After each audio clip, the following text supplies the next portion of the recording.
सांगड़ ज़िले इंतज़ामिया सांगड़ पारां माज़ूरनि जे आलमी ॾियार जे हवाले सां स्पोर्ट्स हफ़्तो मल्हाइण लाइ तयारियुनि जो आगाज़ कयो वियो आहे। इन सिलसिले में डिप्टी कमिश्नर सांगड़ सारा जावेद जी सदारत हेठि ख़ुसूसी माण्हुनि जी तंज़ीमुनि जे नुमाइंदनि सां हिकु अहम इजलास मुनक़िद थियो। इजलास में ख़ुसूसी माण्हुनि जे मसइलनि, सहूलियतुनि ऐं रांदियुनि जे वाधारे लाइ वरितल क़दमनि ते तफ़सीली ॻाल्हियूं कयूं वयूं।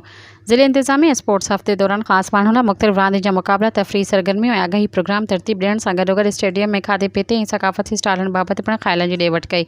डिप्टी कमिश्नर चयो त ख़ासि माण्हू मुआशिरे जो अहम हिसो आहिनि। उन्हनि जी सलाहियतुनि खे उजागर करण बराबरि मौक़ा ॾियण लाइ ज़िले इंतज़ामिया सांगड़ हर मुमकिन क़दम खणी रही आहे। ज़िले जे हर कुंड में रहंदड़ माण्हुनि खे ख़ासि माण्हुनि खे मौक़ो फ़राहम कयो वेंदो त हू पंहिंजी क़ाबिलियत दुनिया खे ॾेखारे सघनि। इजलास में additional director social welfare Muslim Farooq, औरतुनि जे तरक़ी वारे खाते जे assistant director Hina Khan, deputy director DEPD Sarfaraz Shar, principal special education Sanghar Barkat Mari, social activist Shumaila आरई ऐं ॿियनि लाक़ापियल इदारनि जे नुमाइंदनि सां गॾु माज़ूर माण्हुनि जी तंज़ीमुनि जे अॻुवाणनि मुमताज़ मंगी, ग़ुलाम अली शाह, अहमद ख़ान, अब्दुल करीम, शर अब्बास ऐं ॿियनि पिणु शिरकत कई।